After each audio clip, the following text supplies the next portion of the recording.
Greetings and salutations, ladies and gentlemen. Welcome back to the channel. In this video, I'm going to be sharing with you 35 tips and tricks in the finals. The first one is going to be window hopping. You want to stand on the ledge of any window and then look up and just hold down the spacebar and you can vault to the next window on the next floor. And that's going to save you a lot of time.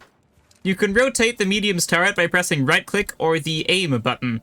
Continuously jumping after using a zipline helps you carry your momentum forwards and makes you go a great deal further.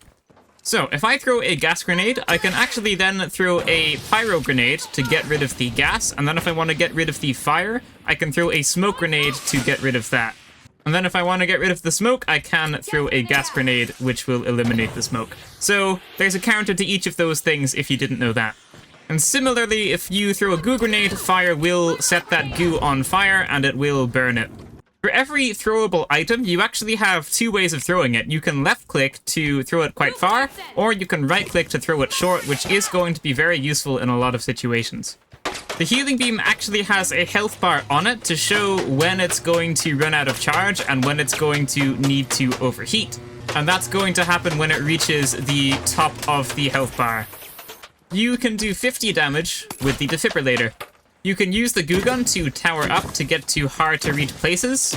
You can also use it to make a bridge. Throwing the vault at someone will do damage.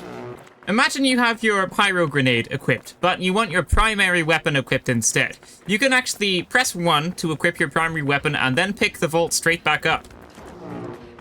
This will help you have a faster reaction time if you end up coming across someone. Throwing a goo barrel will make a line of goo in a straight line. However, if you shoot a goo barrel, it will be more clumped up. If you use an evasive dash into a jump pad, you will get a fair bit more distance. If an enemy is hiding in a forest area, you can just throw fire into it, and that will eventually set that area of forest on fire. You can place the medium's turret on certain objects, and then pick up that object to have a movable turret. If you time it right, you can backstep an enemy while using the evasive dash. Most of the weapons in this game have a recoil pattern, meaning you could learn how to aim your guns better if you learn the recoil pattern, and you can be as accurate as this. All throwables will work on jump pads.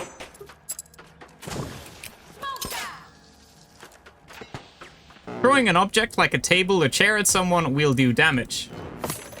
You can put C4 or breach charges on these explosive red barrels, throw them at an enemy, and then blow them up for a devastating amount of damage. You can also add things like explosive mines and pyro mines to make the explosion even more devastating. You probably know that you can destroy a zipline by melee hitting it twice. What you might not know is that you can do the same thing if you hit the bottom of the zipline.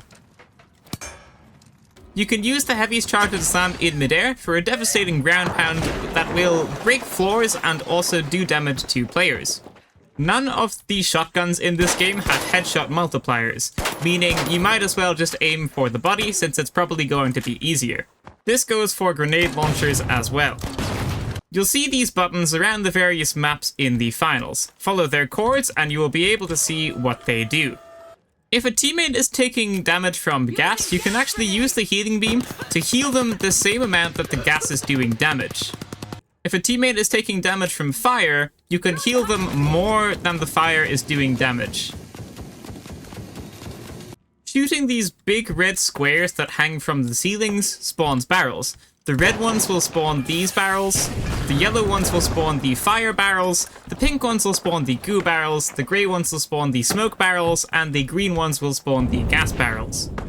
Imagine you're fighting someone with the heavy shotgun. It's going to be good to use all of your shots on them, even if they die after the first hit, like this, so that when you start shooting someone next, you're not caught off guard by only being able to shoot one bullet.